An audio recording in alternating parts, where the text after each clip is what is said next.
Hello students, करते हैं 25 जुलाई 2022 session 2 का क्वेश्चन कह रहा है कि m मास का एक ऑब्जेक्ट है, कुछ स्पीड से मूव कर रहा है और 5m वाले मास को जो कि रेस्ट पे उससे इलास्टिकली कोलाइड करता है।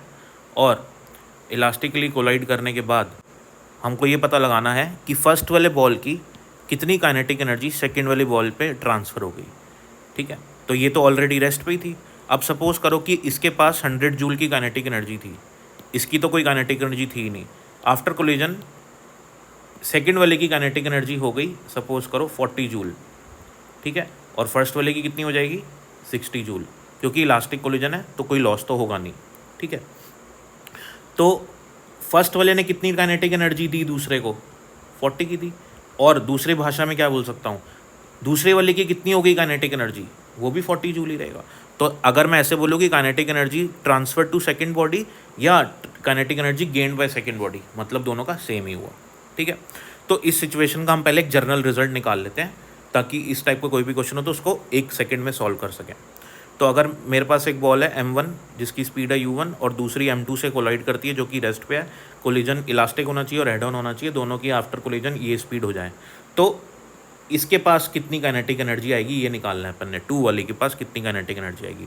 ऑफ कोर्स काइनेटिक एनर्जी का फॉर्मूला होता है हाफ m2v2 स्क्वायर, तो 2 वाले के पास कितनी काइनेटिक एनर्जी आ जाएगी, या फिर 1 वाला कितनी दे देगा, हाफ m2v2 स्क्वायर।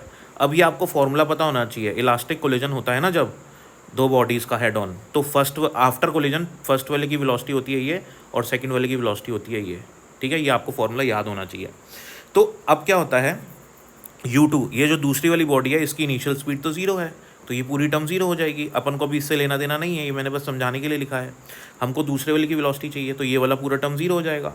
अब ये v2 की वैल्यू आएगी 2m1u1 bye m1 plus m2, तो ये वाली वैल्यू जो है v2 की हम यहाँ पे पुट करेंगे।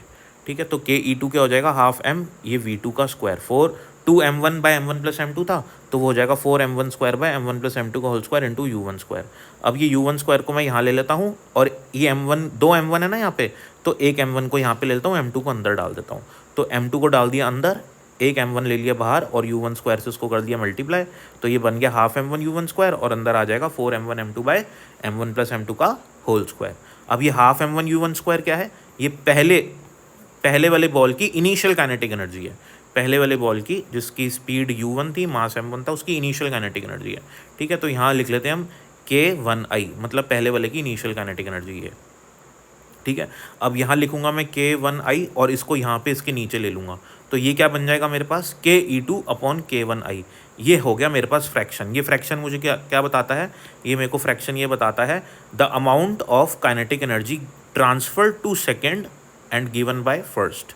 ठीक है, और अगर मैं इसको 100 से मल्टीप्लाई कर दूंगा 100% से, तो मेरे पास परसेंटेज में आ जाएगा। तो आपको इस रिजल्ट को एज अ जनरल रिजल्ट याद रखना है कि जब एक बॉडी दूसरी बॉडी से कोलाइड करती है और दूसरी रेस्ट पे होती है, हेड ऑन कोलिजन होता है ना, और इलास्टिक कोलिजन होता है, तो पहली वाली बॉडी दूसरी वाली बॉडी को कितनी काइनेटिक एनर्जी देगी या फिर दूसरी वाली बॉडी कितनी काइनेटिक एनर्जी गेन करेगी, तो उसका फॉर्मूला होगा 4m1 m2 bye m1 plus m2 का होल स्क्वायर इंटू 100%। परसेंटेज में निकालते हो 100% से मल्टीप्लाई कर देंगे। m1 m2 की वैल्यू पुट करेंगे, m1 है m और m2 है 5m, वैल्यूज पुट करके 55% अपना डायरेक्ट आंसर आ जाएगा। तो आप इसको शॉर्टली कर सकते हो।